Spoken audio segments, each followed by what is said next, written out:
राधे राधे दोस्तों, श्रीमद् भागवत कथा के अगले एपिसोड में आपका स्वागत है। तदनंतर ब्रह्मा जी ने गंभीर भाव से हंसकर अपनी कांतिमयी मूर्ति से, जो अपने सौंदर्य का मानो आप ही आस्वादन करती थी, गंधर्व और अप्सराओं को उत्पन्न किया। उन्होंने चंद्रिका रूप अपने उस कांतिमयी प्रिय शरीर को त्याग दिया। उसी को विश्वावसु आदि गंधर्वों ने प्रसन्नता पूर्वक ग्रहण किया। इसके पश्चात भगवान ब्रह्मा ने अपनी तंद्रा से भूत पिशाच उत्पन्न किए। उन्हें दिगंबर और बाल बिखेरे देख उन्होंने आंखें मूंद ली। ब्रह्मा जी के त्यागे हुए उस जमाई रूप शरीर को भूत पिशाचों ने ग्रहण किया। इसी को निद्रा भी कहते हैं, जिससे जीवों की इंद्रियों में शिथिलता आती देखी जाती है। यदि कोई मनुष्य झूठे मुंह सो जाता है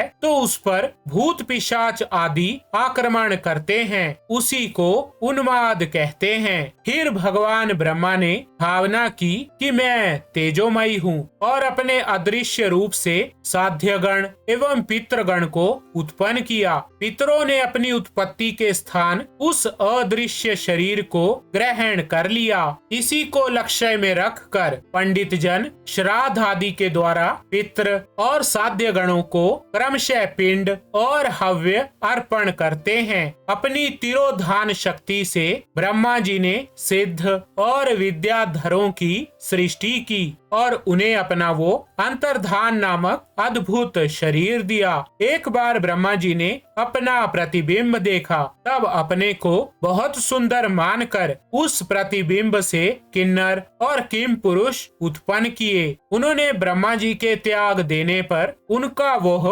प्रतिबिंब शरीर ग्रहण किया। इसलिए ये सब उस काल में अपनी पत्नियों के साथ मिलकर ब्रह्मा जी के गुण कर्म आदि का गान किया करते हैं। एक बार ब्रह्मा जी सृष्टि की वृद्धि ना होने के कारण बहुत चिंतित होकर हाथ पैर आदि अवयवों को फैलाकर लेट गए और फिर क्रोधवश उस भोगमयी शरीर को त्याग दिया।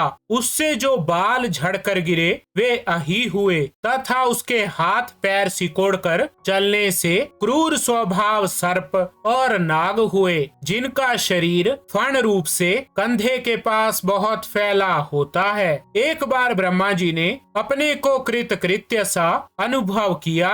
उस समय अंत में उन्होंने अपने मन से मनुओं की सृष्टि की। ये सब प्रजा की वृद्धि करने वाले हैं। मनस्वी ब्रह्मा जी ने उनके लिए अपना पुरुषाकार शरीर त्याग दिया। मनुओं को देखकर उनसे पहले उत्पन्न हुए देवता गंधर्व आदि ब्रह्मा जी की स्तुति करने लगे। वे बोले, विश्वकर्ता ब्रह्मा जी, आपकी ये मनुओं की सृष्टि बड़ी ही सुंदर है। इसमें अग्निहोत्र आदि सभी कर्म प्रतिष्ठित हैं। इसकी सहायता से हम भी अपना अन्न ग्रहण कर सकेंगे। फिर आदि ऋषि ब्रह्मा जी ने इंद्रिय संयम पूर्वक तप, विद्या, योग और समाधि से संपन्न हो अपनी प्रिय संतान ऋषिगण की रचना की और उनमें से प्रत्येक को अपने समाधि, योग, ऐश्वर्य, तप, विद्या और वैराग्यमयी शरीर का अंश दिया।